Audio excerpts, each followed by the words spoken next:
نحمده ونستعينه ونستغفره ونؤمن به ونتوكل عليه ونعوذ بالله من شرور أنفسنا ومن سيئات أعمالنا من يهده الله فلا مضل له ومن يضلل فلا هادي له وأشهد أن لا إله إلا الله وحده لا شريك له وأشهد أن محمدا عبده ورسوله أما بعد فإن خير الحديث كتاب الله وخير الهدي هدي محمد صلى الله عليه وسلم وشر الأمور محدثاتها وكل محدثة بدعة وكل بدعة ضلالة وفي رواية وكل ضلالة في النار. فأعوذ بالله من الشيطان الرجيم. بسم الله الرحمن الرحيم. إن المتقين في جنات ونعيم فاكهين بما آتاهم ربهم ووقاهم ربهم عذاب الجحيم.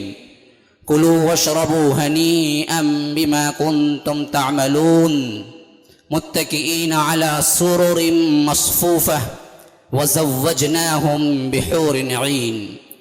والذين آمنوا واتبعتهم ذريتهم بإيمان ألحقنا بهم ذريتهم وما ألتناهم من عملهم من شيء كل امرئ بما كسب رهين.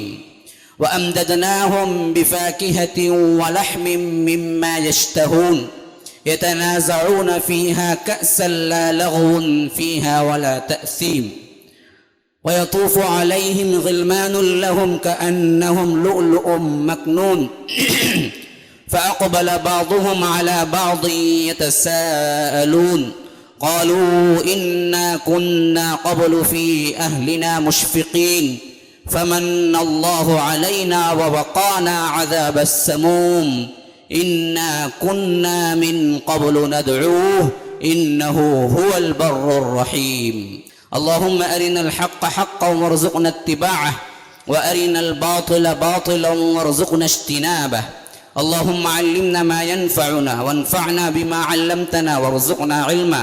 رب اشرح لي صدري ويسر لي أمري واحلل عقدة من لساني يفقه قولي. برادران اسلام، واجب الاحترام بزرگوں، دوستوں اور عزیز ساتھیوں، لائق احترام ماؤں اور بہنوں، تفسیر سورہ طور کی آپ لوگوں کے سامنے پیش خدمت ہے۔ گزشتہ کے مضمون میں ابتدائی آیات ہم نے مطالعہ کیا۔ اللہ تبارک و تعالی اس سورہ کے آغاز میں 6 قسمیں کھائی ہیں، 6 چیزوں کی قسمیں کھائی ہیں۔ پھر اس کے بعد جواب قسم کے طور پہ ارشاد فرمایا ہے کہ ان عذاب ربک لواقع، میرا عذاب واقع ہو کر رہنے والا ہے۔ یہ قیامت کی گھڑی، یہ عذاب کے وقوع کے لیے اس سے پہلے 6 قسمیں کھائی ہیں اللہ تبارک و تعالی۔ والطور وکتاب مسطور فی رق منشور والبیت المعمور والسقف المرفوع والبحر المسجور ان عذاب ربک لواقع۔ مجموعی طور پر 5 قسمیں اور 6 آیات ہوتے ہیں، اور فرمایا کہ ان قسموں کو کھا کر میرا عذاب ہو کر رہنا ہے۔ دیکھیے، قسم دراصل کھائی جاتی ہے بات میں وزن پیدا کرنے کے لیے۔ اگر کوئی بڑا آدمی ہے، معزز آدمی ہے، اور وہ قسم کھانے لگے تو ہم خود روک دیتے ہیں کہ دیکھو بھائی تمہاری بات پہ ہمیں اعتماد ہے، قسم کھانے کی ضرورت نہیں ہے۔ قسم بات میں وزن اور سچائی میں وزن پیدا کرنے کے لیے کھائی جاتی ہے۔ اور خود انسانوں کے معاملے میں ہم نے دیکھا ہے کہ جس کسی کی تھوڑی سی عزت ہوتی ہے معاشرے میں، جس کے بات اور جس کے وعدے کا پاس و لحاظ ہوتا ہے، اگر وہ کبھی غصے میں قسم کھانے لگے، اپنے شکوک و شبہات کو دور کرنے کے لیے قسم کھانے لگے، تو لوگ اس سے کہتے ہیں کہ دیکھو ہمیں ایسے ہی آپ کی بات پہ اعتبار ہے، قسم مت کھائیے اللہ کے لیے، آپ کو تو اتنی عزت ہم نے دے رکھی ہے، قسم کھانے کی ضرورت نہیں ہے۔ انسانوں کے اندر تھوڑی سی عزت رکھنے والوں کو ہم کہتے ہیں کہ قسم نہ کھاؤ۔ اللہ تبارک و تعالیٰ کی ذات سے بڑھ کر عزت والی ذات کون سی ہو سکتی ہے؟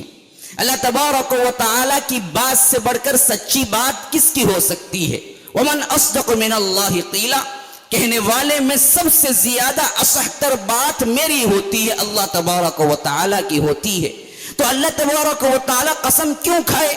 تو معلوم ہوا کہ اللہ کی ذات ہی ایسی ہے کہ کسی قسم ہی کی ضرورت نہیں ہے، جو کہا ہے وہ ہو کے رہنا ہے، جو بتا دیا ہے وہ ہو کے رہنا ہے۔ لیکن اللہ نے پھر بھی بات میں وزن پیدا کرنے کے لیے کبھی کبھی 2 قسموں سے کام لیا ہے، کبھی 3 قسموں سے کام لیا ہے، کبھی 4 قسموں سے کام لیا ہے، کبھی 5 قسموں سے، جیسا کہ اس سورہ کے اندر آئی ہیں، کبھی 9 قسمیں بھی آئی ہیں ایک ہی جگہ پر۔ 9 قسمیں، ایک قسم اس کی بات کو معتبر بنا دے گی کیونکہ وہ ہے ہی معتبر، لیکن اللہ نے قسمیں کھا کے جب قیامت کے وقوع کا اعلان کیا تو وہ بات میں وزن اور پیدا ہو گیا۔ ایک قسم سے ایک وزن پیدا ہوا، دوسری قسم سے پھر دوسرا، پھر تیسری سے تیسرا، یہاں تک کہ اللہ بڑھاتے بڑھاتے ایک جگہ 9 قسمیں کھائیں، اس سے زیادہ کہیں نہیں آیا ہے۔ والشمس وضحاها والقمر اذا تلاها والنهار اذا جلاها والليل اذا يغشاها والسماء وما بناها والارض وما طحاها ونفس وما سواها فالهمها فجورها وتقواها۔ اس ہر ایک آیت میں 2 قسم ہے، اس سے بڑے قسمیں کھانے کے، اس سے زیادہ کی تعداد قرآن میں کہیں مذکور نہیں ہے۔ تو اللہ تبارک و تعالی اتنی قسموں کے بعد معاملے کا اظہار کیا تو کیا کیا؟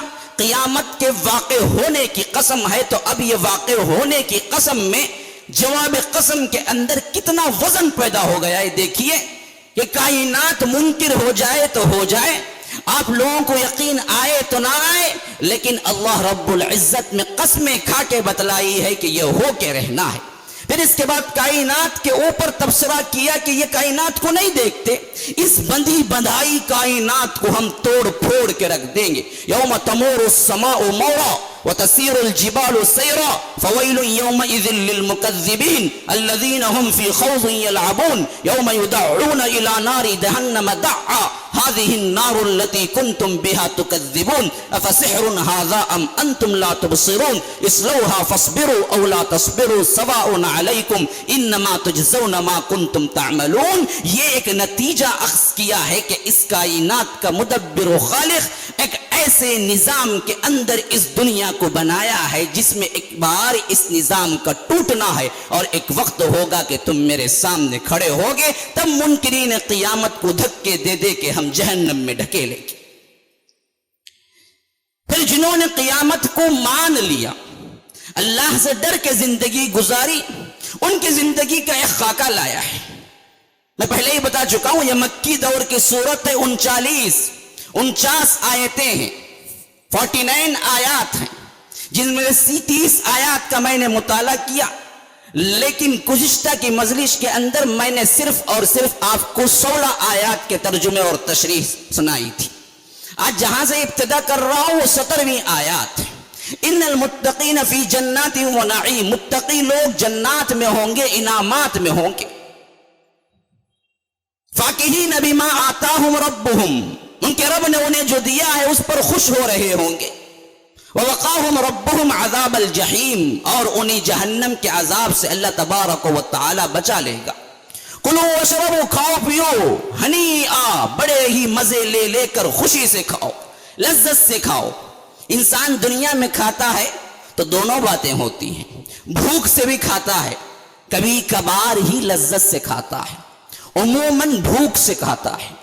90% لوگ بھوکے ہیں جو کھاتے ہیں، صرف 10 یا 9% لوگ وہ ہیں جو کھا کے بھی مزے کے لیے جا کے کھاتے ہیں، 5 سٹارز ہوٹل میں کھاتے ہیں، مزے کے لیے کھاتے ہیں، بڑا روپیہ خرچ کر کے کھاتے ہیں۔ اگر ویسا کھاتے بھی ہیں تو بیماریوں میں مبتلا ہو جاتے ہیں، یا تو جلدی مر جاتے ہیں، یا تو ایسی بیماریاں ان کو پکڑ لیتی ہیں کہ بستر پہ ہی پڑ جاتے ہیں، سال سے بستر پہ پڑے ہوئے۔ یا تو زیادہ کھاتا ہے مزے کو تو بیمار پڑتا ہے، یا تو عمومی طور پر کھاتا ہی بھوک کے لیے ہے۔ تو اللہ نے نفی کی ہے، جنت کا کھانا تم بھوک کے لیے نہیں کھاؤ گے، بھوک ہوگی ہی نہیں تمہیں، بھوک ایک ضعف ہے۔ جنت کا کھانا بھوک کے لیے نہیں کھاؤ گے، جنت کا کھانا مزے کے لیے کھاؤ گے، اور یہ مزے کے لیے جب کھاؤ گے نا، جتنا چاہو گے کھاؤ گے، بیمار نہیں پڑو گے, بدہضمی نہیں ہو جائے گی, شوگر کی بیماری نہیں آ جائے گی. شوگر کی ڈیابیٹیز کے لیے تمہیں کیا ہے, پرہیز کرنے کی ضرورت نہیں پڑے گی. کتنا ہونا میٹھا کھاؤ, بوندی کھاؤ, گلاب جامن کھاؤ, دم کا روٹ کھاؤ, حلوہ کھاؤ, اتنا چائے کھاتے رہو, اور یہ مزے کے لیے کھاتے رہو, یہ مزے کے لیے کھاؤ, بھوک کے لیے نہیں. ہنی بما کنتم تعملون, جو کچھ تم نے عمل کر کے آئے ہیں اس کے عوض اللہ نے تمہیں دیا ہے. متکئین علی سرر مصفوفہ, تکے لگائے بیٹھے ہوں گے, صفوف در صفوف, صف در صف. ایسے اریکے ہیں, ارائک اس کی جمع آیا ہے کہ ایسے صوفے جس کے اوپر مسندیں لگی ہوں گی, پھر اس پر تکیہ لگا کے بیٹھے ہوں گے صف در صف. وزوجناہم بحور عین, اور ہم انہیں شادی کر کے دیں گے, ہم انہیں ان کے نکاح میں دیں گے. کن کو دیں گے؟ حور عین کو دیں گے. حور عین, وہ حوریں جو آنکھ رکھتی ہیں, آنکھوں والی سنہری حوروں کو دیں گے. میں نے وعدہ کیا تھا کہ اگلی مجلس میں حور پہ خطاب کروں گا, حور پہ خطاب کروں گا, اور میں اس وعدے کے تحت آج گفتگو کر رہا ہوں. یہ بات سب سے پہلے ذہن میں رکھ لیجیے, آج دنیا کے اندر 75% بگاڑ, اور ہمارے نوجوان جو بگڑ رہے ہیں وہ عورت کے فتنے میں. جیسا کہ اللہ کے رسول صلی اللہ علیہ وسلم نے پہلے بھی فرمایا, دیکھو لوگوں, اللہ کا تقوی اختیار کرو اور عورتوں کے فتنے سے بچو, کیونکہ بنی اسرائیل میں سب سے پہلا فتنہ جو داخل ہوا وہ عورت کا فتنہ تھا. ہاں, آج کی فحاشی, آج کی عریانی, آج کے ٹی وی پروگرام, آج کے کیبل ٹی ویاں, آج کے سینما تھیٹر, آج کے سیریل, اس سے آگے بڑھ کے آج کا نیٹ فحاشی و عریانی میں اتنا بے باک ہو چکا ہے. اللہ کی قسم, اللہ کی قسم, اللہ کی قسم کھا کے کہہ رہا ہوں کہ پچھلی تاریخ میں کبھی فضا اتنی بری طرح برائی کی فضا نہ بنی تھی.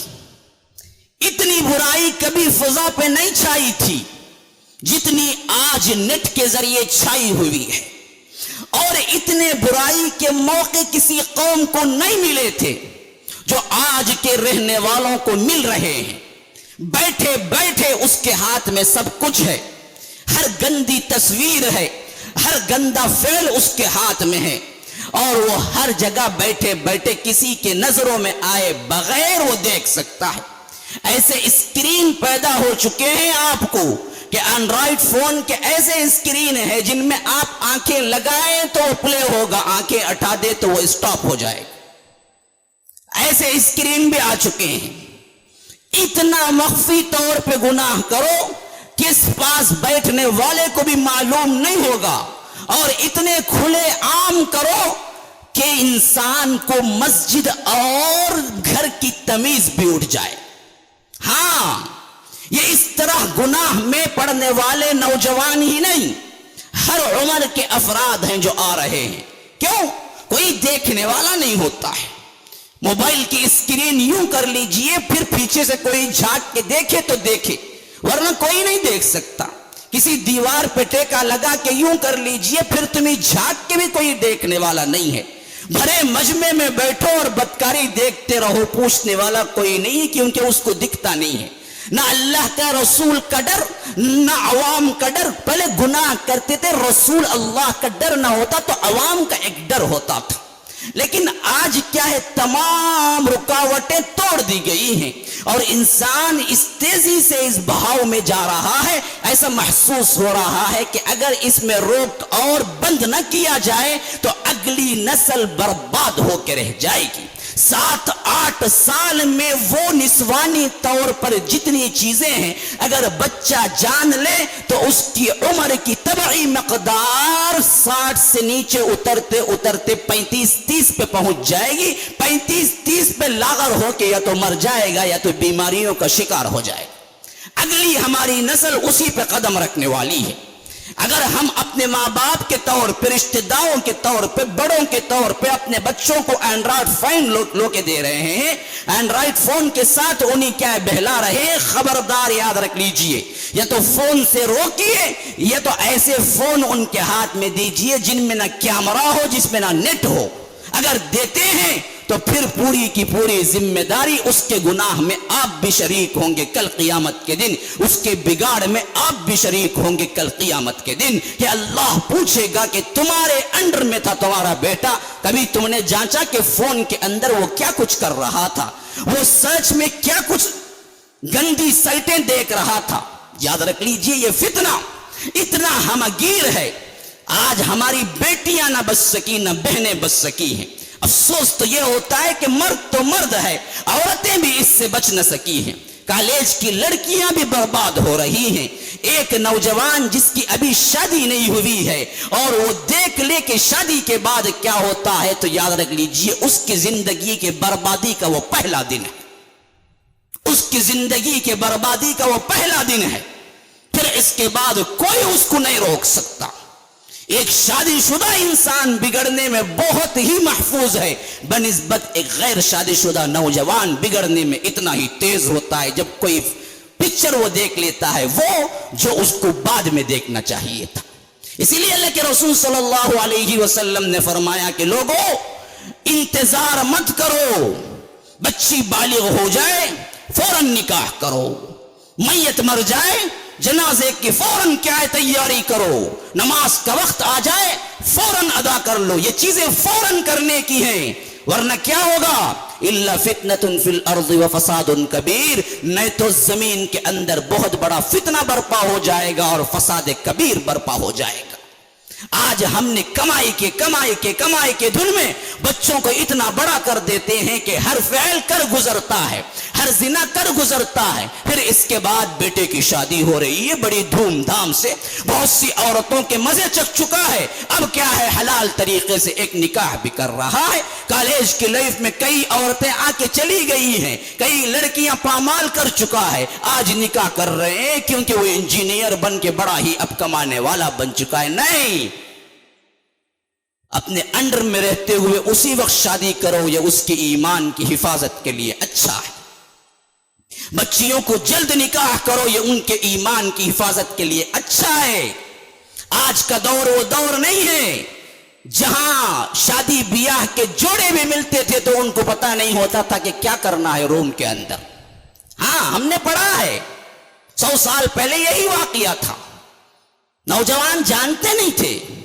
آج تو کیا ہے 5ویں کلاس کا بچہ بھی وہ جانتا ہے جو 25 سال کا فرد نہیں جانتا تھا اس زمانے کے اندر۔ برباد ہو چکی ہے۔ واحد وجہ عورت کا فتنہ، واحد وجہ فحاشی و عریانی، واحد وجہ وہ نیٹ، واحد وجہ لذت پرستی، واحد وجہ حسن پرستی، واحد وجہ انسان کو عورت کے اندر اللہ نے جو کشش رکھی ہے اس کشش کے لیے تو اللہ تبارک و تعالی ہمیں فرما رہا ہے۔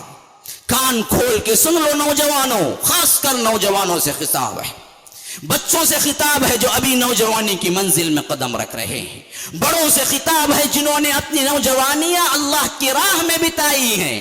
بڑی فضیلت والا عمل ہے، معمولی بات نہیں ہے، نوجوانی حلال میں بتائے۔ اس لیے اللہ کے رسول صلی اللہ علیہ وسلم نے فرمایا سبعۃ تظلهم اللہ لا ظلہ یوم لا ظل الا ظلہ وشاب نشأ فی عبادت اللہ۔ 7 صفات کے لوگ ایسے ہیں جن کو اللہ تبارک و تعالی اپنے عرش کے سائے میں جگہ دے گا، جبکہ حشر کے میدان میں اس وقت عرش کے سائے کے علاوہ کوئی اور سایہ نہیں ہوگا۔ ایک حدیث اس سے بڑھ کے بتلاؤں، یہاں تو عرش کا سایہ آیا ہے، دوسری حدیث میں فرمایا گیا رب کا سایہ ہوگا، رب کا سایہ ہوگا، اللہ رب العزت کا سایہ ہوگا، جس سایہ کے علاوہ کوئی اور سایہ نہیں ہوگا، اس میں ان کو میں جگہ دوں گا۔ کون؟ وشاب نشأ فی عبادت اللہ، وہ نوجوان جو اپنی نوجوانی اللہ کی اطاعت میں گزارا ہو۔ ہاں نوجوانوں، تمہارے لیے خوشخبری ہے، رک جاؤ، فحاشی و عریانی سے اپنے آپ کو بچاؤ، حلال میں رہو. یہ وہ صفت ہے جس صفت کے عوض اللہ تبارک و تعالی تمہیں اپنے سائے میں جگہ دینے کے لیے کہہ رہا ہے. بوڑھا تو بوڑھا ہوتا ہی ہے، اس کا ٹھکانہ تو مسجد کا سکون ہی ہوتا ہے، یا مسجد کے کسی تو ستون سے ٹیک لگاتا ہے، یا گھر میں جاتا ہے تو بھی دھکے کھاتا ہے. وہ تو آئے ہی مسجد، تب نیک بن گیا تو کون سی بڑی بات ہے. جوانی میں نیک بنو، جوانی اللہ کی راہ میں بتائے، اللہ کے احکامات میں بتائے.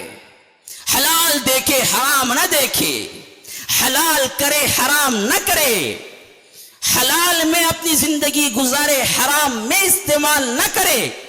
ایسے نوجوان کو اللہ تبارک و تعالی اپنے حبیب کے ذریعے فرماتا ہے کہ ہم اس کو عرش کے سائے میں جگہ دیں گے، یا اپنے سائے میں جگہ دیں گے. تو یہ عورت کا فتنہ سب سے بڑا فتنہ آج سر چڑھ کے بول رہا ہے، اور اس امت کے اندر ایسے اشخاص پیدا ہو چکے ہیں جنہوں نے اس فتنے کو فتنہ ہی نہ سمجھا. ایسے والدین پیدا ہو چکے ہیں جنہوں نے اس فحاشی کو فحاشی نہ سمجھا، اس عریانی کو عریانی نہ سمجھا، اس اسلام کی تہذیب کو بگاڑ دینے والی بات کو اسلام کے منافی نہ سمجھا، اور دھڑا دھڑ جا رہے ہیں اپنے بچوں کے لیے بڑے بڑے اسکرین کے ٹی وی، LED لو. LCD آ رہا تھا، اب تو کیا LED آ رہا ہے، پتہ نہیں اس کے بعد کیا بلا آئے گی. لیکن ان تمام سے اپنے بچوں کو بگاڑ رہے ہیں. ایک واحد چیز ہے جس کے حسن میں یہ گم ہوتا جا رہا ہے، وہ کیا ہے؟ عورت. اسلام کی نظر میں ہم سمجھتے ہیں کوئی لذت نہیں ہے، ہم سمجھتے ہیں کوئی محبت نہیں ہے، ہم سمجھتے ہیں کوئی ایسی چیز نہیں ہے جس میں کشش رکھتی ہو. یہ تو کیا جی، یہ بڑی پابندی والا مذہب ہے جی، فلاں کرو فلاں نہ کرو، فلاں نہ دیکھو فلاں نہ کرو. یہ کہاں زندگی گزار سکتے ہیں؟ ہاں بات بالکل صحیح ہے. اسلام آپ کو کہہ رہا ہے فلاں دیکھنا ہے، فلاں نہ دیکھنا ہے، فلاں کرنا ہے، فلاں نہ کرنا ہے. اس عمل کے اندر محدود ہونا، یہاں رک جانا ہے. لیکن ایسے ہی نہیں کہہ رہا ہے، اس وعدے پہ کہہ رہا ہے کہ جس سے میں روک رہا ہوں، کل میں اس کو اتنے وافر مقدار میں ادا کروں گا تمہارے دماغ میں بھی نہیں آئے گی. اتنا بہتر انداز میں اس کو ریٹرن دوں گا. کہا کہ شراب سے رکو، تھوڑی دیر رک جاؤ نا. زندگی کتنی لمبی ہے تمہاری آخرت کے مقابلے میں؟ 1.5 سیکنڈ زندگی ہے صرف آپ کی. وہاں کا ایک دن 50,000 سال کا برابر ہے. کوئی 100 سال یہاں جیتا ہے تو سیکنڈ کے اندر آتا ہے. اگر آپ کیلکولیشن کر کے دیکھ لیجیے. یہ 1.5 سیکنڈ رک جاؤ نا، میرے لیے رک جاؤ. تمہیں کیا دوں گا؟ تمہیں کیا دوں گا؟ یسقون من رحیق مختوم ختامہ مسک. تمہیں ایسی شراب پلاؤں گا جس کا ذائقہ تم نے کبھی چکھا بھی نہیں ہوگا. اور پلانے والا کون ہوگا؟ وسقاہم ربہم شرابا طہورا. رب العالمین ہی تمہیں پلائے گا، تمہیں رب العالمین ہی پلائے گا. اور پینے والی شراب کا جام کیسے ہوگا؟ من رحیق مختوم، مہر لگی ہوئی شراب ہوگی. ہاں کوئی اس سے پہلے وہ باٹل کو کھولا نہیں ہوگا. دیکھیے جی، سیل کھل جاتی ہے نا، پھر تو اعتبار اٹھ جاتا ہے. انسان جھوٹا پینا پسند نہیں کرتا ہے. اور شراب میں تو سیل کی بڑی اہمیت ہے. وہ آپ نے دیکھا ہوگا شراب خانوں میں سیل اٹھا کے کیا ہے بتاتا ہے. تو شراب میں تو سیل بڑی کیا ہے، اعتبار والی چیز ہوتی ہے. اسی لیے فرمایا کہ من رحیق مختوم، میں بھی اس کو سیل لگا کے باٹل تمہیں پیش کیا جائے گا. اور سیل کیسی ہوگی؟ یہاں ہوگی کوئی تکڑم کے چپے کی، یہاں ہوگی کسی اور چیز کی، یہاں ہوگی کسی اور میٹل کی. فرمایا نہیں، میری سیل ہوگی ختامہ مسک، مشک گستوری مسک. پتہ ہے مسک کیا ہے؟ مسک ہرن کے پیٹ میں بنتا ہے. ایک قطرہ اگر یہاں ڈال دیا جائے تو کیا ہے؟ مہینوں یہاں خوشبو مہک رہی ہوگی، وہ ہے مسک، ہرن کے پیٹ کے اندر ہوتا ہے، وہ ایک قطرہ لے کے آج کروڑوں روپیوں میں بیچتے ہیں عطروں میں ملا کر. تو اللہ کہتا ہے کہ ختامہ مسک، اس کی مہر جو لگی ہوگی وہ مہر خود مسک کی ہوگی، اس کو توڑو گے تم. وفی ذالک فلیتنافس المتنافسون. اب جس کو لینا ہے اس شراب میں جلدی کرنی ہے، جاؤ بھاگو لینے کی کوشش کرو. ومزاجہ من تسنیم، اور ملانے کے لیے سوڈا ڈالتے ہو نا تم، شراب میں ملانے کے لیے سوڈا ڈالتے ہو نا، آئس کیوب ڈالتے ہو نا. اللہ کہتا ہے کہ ذرا رکو، میں ڈال رہا ہوں یہاں پر. کیا ڈال رہا ہوں میں؟ مزاجہ من تسنیم، میں تسنیم ڈالوں گا اندر. پتہ ہے تسنیم کیا ہے؟ ایک ایسا میٹھا ٹھنڈا مادہ ہے جس سے شراب کے مزے کو اور مزہ دوبارہ کر کے چھوڑ دے گی، اور یہ ڈائریکٹ جنت الفردوس سے آ رہی ہوگی یہ نہر، تسنیم کی نہر. مزاجہ من تسنیم عین یشرب بها المقربون. اور وہ تسنیم کے نہر کے جو بھی وہ الگ الگ چھوٹی چھوٹی نہریں ہیں، وہ جیسے چاہے اپنے گھروں کو اپنے محلات کی طرف تم کھینچ لے جاؤ گے، وہاں بیٹھے بیٹھے پیو گے. یہاں رکو 1.5 سیکنڈ بس، وہاں بہت بڑی لمبی مدت ہے جس میں ہم تمہیں شراب پلائے رکھیں گے، ہم خود راضی ہو کے پلائیں گے. اسی طرح کا حور کا معاملہ ہے. اب آیا ہوں اصل ٹاپک کی طرف میں، غور سے سنیے. حور یہاں کہتا ہے کہ عورت کو نہ دیکھو، یہاں کہتا ہے کہ بری نظر نہ ڈالو، بدکاری زنا نہ کرو، حلال طریقے سے بیوی اپناؤ، ایک پہ بس نہ ہو تو 2 کرو، 2 پہ نہیں تو 3 کرو، 3 پہ نہیں تو 4 کرو، بیک وقت 4 کرو، اس سے زیادہ نہ کرو. لیکن ہر طریقہ حلال کا اپناؤ، حرام کا نہ اپناؤ. یہاں رکے رہو، اور جب بھی کسی مسلمان کسی عورت کو، کسی صنف نسوانیت کو دیکھو تو احترام سے نظریں جھکا کے رکھو. قل للمؤمنین یغضوا من ابصارہم.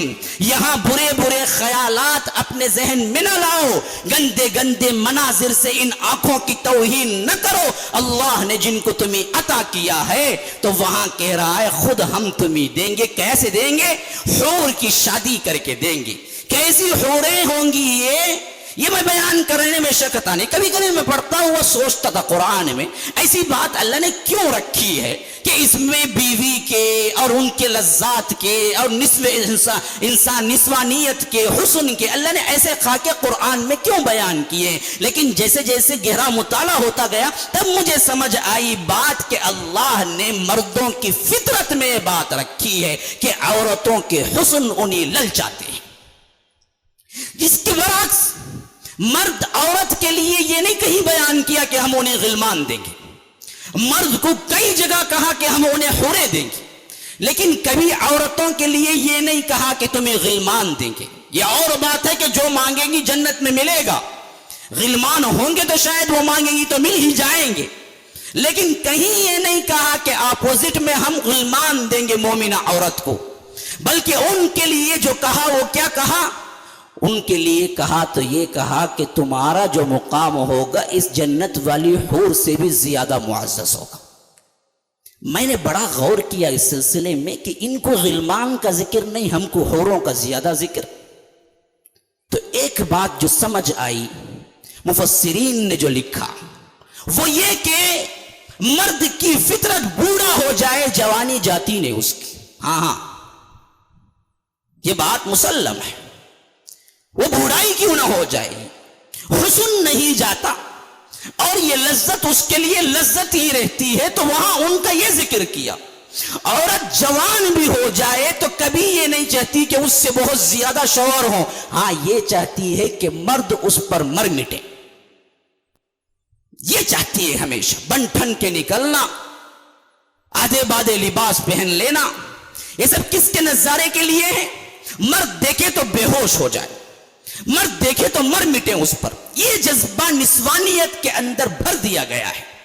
تو اسی وجہ سے اللہ نے جب جنتی عورت کا ذکر کیا مومنہ عورت جب جنت میں جائے گی تو اس کا ذکر کیا تو ان کے اس جذبے کی قدر کرتے ہوئے کہا کہ حور تو حور کیا ہو، حور سے 70 گنا زیادہ تمہارا حسن ہوگا، حور تمہارے سامنے مان پڑ جائے گی۔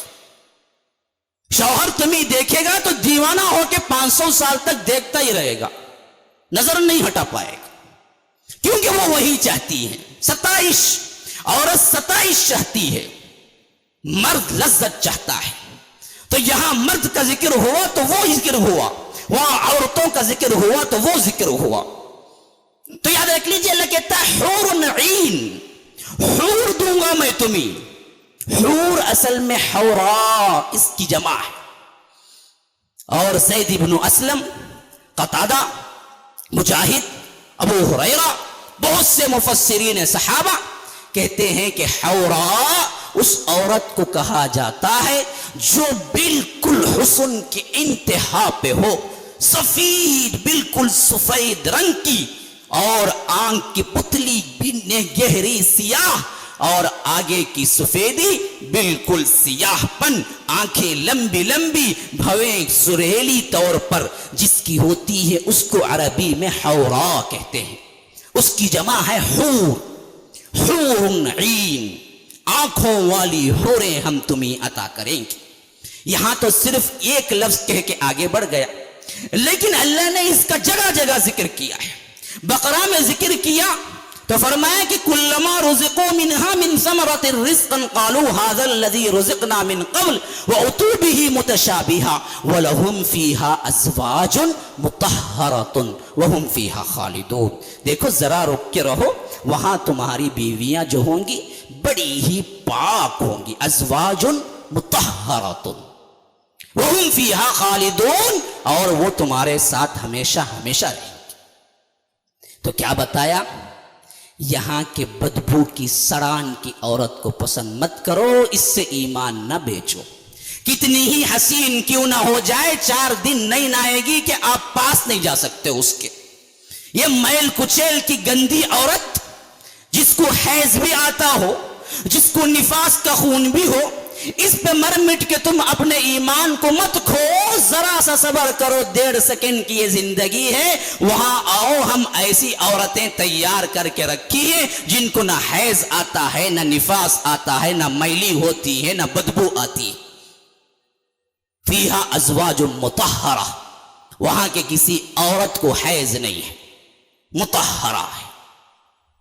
رحمان میں فرمایا وَلِمَنْ خَافَ مَقَامَ رَبِّهِ جَنَّتَانِ، جو اللہ سے ڈر گیا ہم اس کو 2 جنتیں دیں گے، 2 جنتیں ذواتا افنان، اس میں بھی 2 قسم کے پھل، 2 قسم کی شاخیں ہوں گی، من کل فاکہۃ زوجان، اور ہوگا بھی ہر قسم میں اس کا ایک جوڑا بھی ہوگا، میوے کے ہر قسم میں، اور فیہن قاصرات الطرف لم یطمثہن انس قبلہم ولا جان، ایسی حوریں ہم انہیں دیں گے قاصرات الطرف۔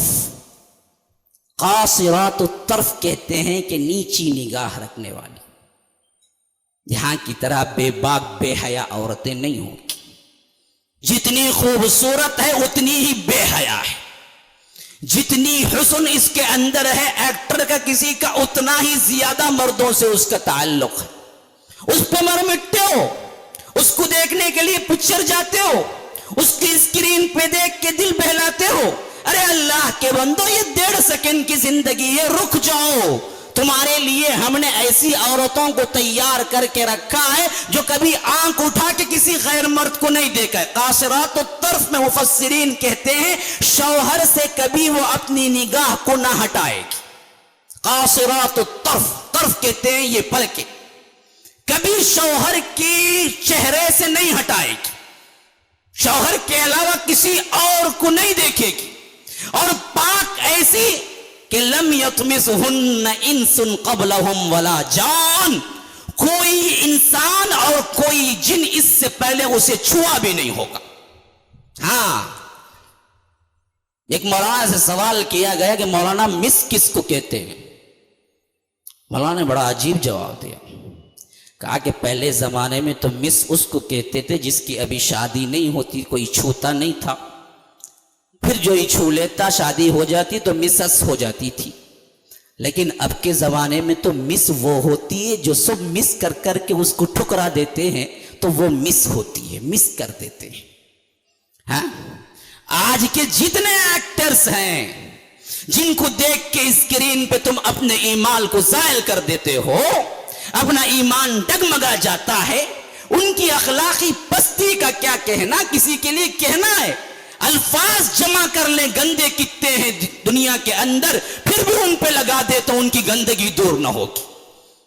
ایسے ہیں یہ لڑکیاں, ایسے ہیں یہ عورتیں, ان کے پیچھے برباد کرتے ہو. لگتا ذرا سا رکو, ہم تمہیں دے رہے ہیں ایسی پاک باز جن کو کسی انسان اور کسی جن نے کبھی ہاتھ نہیں لگایا ہے. خالص تمہارے لیے پیدا ہوئی ہے. اور پیدا کس سے ہوئی ہیں؟ مٹی سے پیدا ہوئی ہیں؟ نہیں, ہم نے ان کو مشک سے پیدا کیا ہے, خالص مشک. اسی لیے حدیث میں آتا ہے کہ اگر حور اپنے بدن کا کوئی حصہ اگر جنت میں بھی ڈال دے تو جنت گھنٹوں کے لیے مہکتی رہے گی. جنتی ایک حور سے لذت افروز ہو رہا ہوگا تو دوسری ایک چمک پڑے گی تو ایسا نور پھیلے گا کہ جنتی پلٹ کے کہیں گا کہیں رب العالمین تو نہیں آ گیا, یا کوئی مقرب فرشتہ تو نہیں آ گیا. تو دوسری حور کہے گی نہ رب العالمین آیا ہے نہ فرشتہ آیا, یہ دوسری بیوی ہے جو آئی, اس کا نور ہے جو چمک رہا ہوگا. آئینے کی طرح شفاف ہوں گے. حدیث کے الفاظ ہیں کہ جب تم اپنی بیوی کو دیکھو گے تو جو آئینے میں تم جس طرح اپنا چہرہ دیکھتے ہو اسی طرح اس کے بدن پہ اپنا چہرہ دیکھو گے, ایسے عکس ہوگا. اور بیوی تم پہ نظر ڈالے گی کہ تم کو اتنا اللہ تعالیٰ خوبصورت بنائے گا تو وہ اپنا چہرہ تمہارے جسم کے اوپر دیکھے گی. یوں بنا دے گا مرد کو بھی اللہ, عورت کو بھی اللہ. پھر اس کے بعد فرمایا اسی رحمان کے اندر فیہن خیرات حسان, وہ بڑے ہی نیک اخلاق والی اور بے مثال حسن والی ہوگی. یہاں دیکھو حسن ہوتا ہے تو اخلاق بالکل ہی بد کردار ہوتے ہیں. ان بد کرداروں کے لیے تم اپنا ایمان بیچ دیتے ہو. تھوڑے دن رکو, بڑی ہی با اخلاق عورتیں جنت کی پیداوار تمہیں میں عطا کروں گا جو انتہائی خوبصورت ہوں گی. کیسی ہوں گی؟ حور مقصورات فی الخیام, گویا کہ خیموں کے اندر چھپا کر رکھے گئے موتی ہیں. کأنہن لؤلؤ مکنون, ایسے ہیں گویا کہ چھپا کے رکھے گئے موتی ہیں.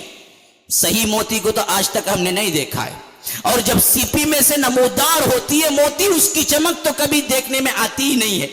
تو اسی طرح جس طرح دو سیپیوں کے اندر موتی بنتا ہے اسی طرح ان کے جسم کو ہم ایسے چھپا کے رکھیں تمہارے لیے کہ وہ صرف تمہارے لیے ہی کھلیں گے اور تمہارے ہی سامنے آئیں گی, تمہاری خدمت گزاری میں لگیں گی.